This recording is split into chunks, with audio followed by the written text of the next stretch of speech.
Vanessa Bryant became emotional on her Instagram post, saying, "Weekend seems to be the hardest out of the week. Having family and friends to visit us and be there to distract us and spend time together is everything. Love our village."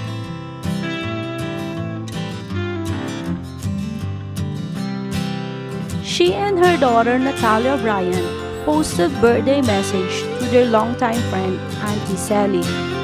She said, "Happy birthday to my bestie. I love you." And she posted a throwback photo on 2009.